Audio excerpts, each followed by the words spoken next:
Hi, I'm Priyanka, and today I'm going to review Heartland by Banu Mushtaq, which is a collection of short stories translated from Kannada by Deepa Bhashti. And the copy I have with me right now is actually a signed copy, and both the translator and the author have signed this book. Amazing, right?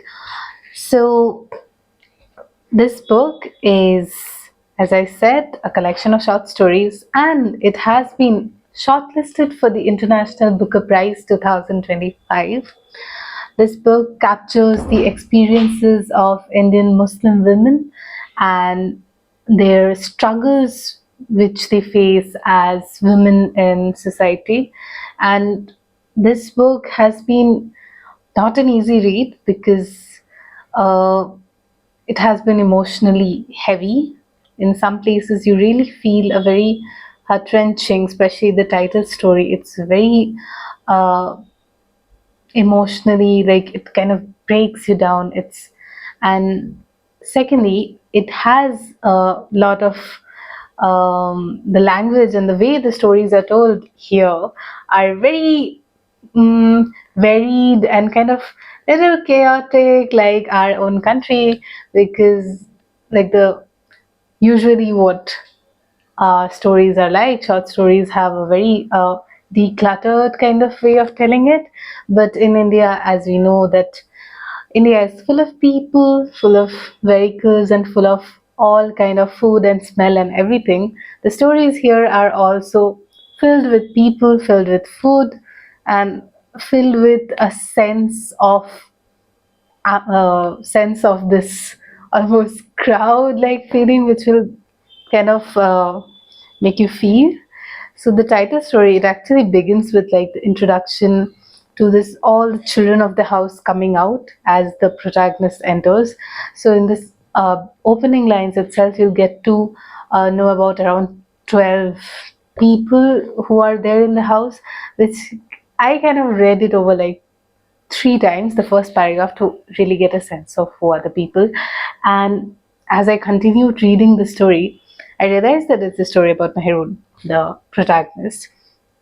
And as the author tells us about Mehrun, we realize that she is actually being cheated by her husband, who is going out with a nurse and much younger than her. And she now feels this abandoned and isolated, and she has come to her house and she tries to tell her parents, but instead of the support which she has expected from her brothers and her family, she gets this feeling that she's overreacting. And we see that how women are always like their problems are belittled kind of, and when they do also express their problems, it's kind of not given as much importance. And in fact, she had to go through this uh, choice that if she chooses to say that, her family said that he might actually marry her as well and take her as a second wife, or even divorce Mehrun. So all those kind of things create this sense of helplessness of a woman. And we also get to see the stories are mostly set in Karnataka, but I think they have this universal appeal because these stories would resonate with women all over the world in different ways.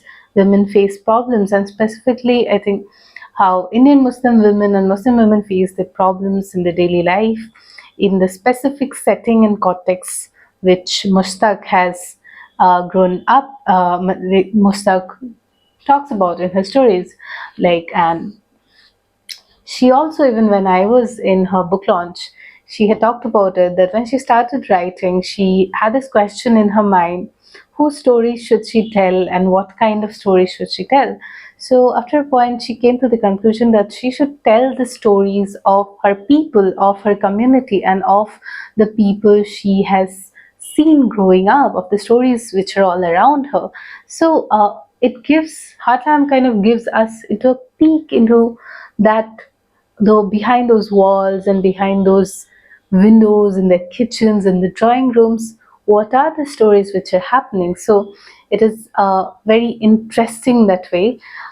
Continuing with Mehrun, it actually goes on to a very painful realization of her, and she feels abandoned, and she even tries to commit suicide. And that part, a reading of it has been done for the Booker Prizes in the film, which you should definitely watch. It's really nice. I watched that. So thus we see how the female protagonist, how Mustak has drawn her and her struggles and her problems. And there's also this description of her that, like, it writes that, but now that it had, her face had become wrinkled, and the veins on her hands stood out, and there was a thin shadow under her eyes. Her heels had cracked, and dirt had settled permanently under her chipped, uneven nails, and her hair had thinned, and she had noticed none of this. So it describes the current state of Mehrun from being a young bride when she was married off without her parents allowing her to appear her exams for college, and now she is in this situation and abandoned by her husband, and she feels this existential crisis, like, what should I do, how, where should I go, and all her children. And this thing creates this, like, I find a sense of very familiarity with these stories, because personally I have grown up seeing stories like this around me, and even I have had women, like, when I was a child, confiding in me about her story of how she was married at a young age to an old man, and that man beat her up, and they had children, and he never, and at the end of it she came out of her marriage when she was older, and the old man much more older. So, and it was very painful for me to listen to her story, and this Mushtaq story kind of remind me to her, and probably a little tribute to her in this book review. I got reminded of her reading Mushtaq's Heartland.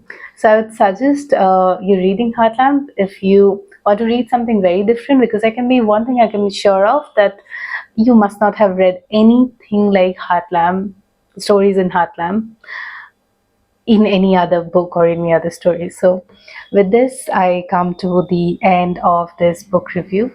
I hope you would enjoy reading Heartland. Thank you for watching.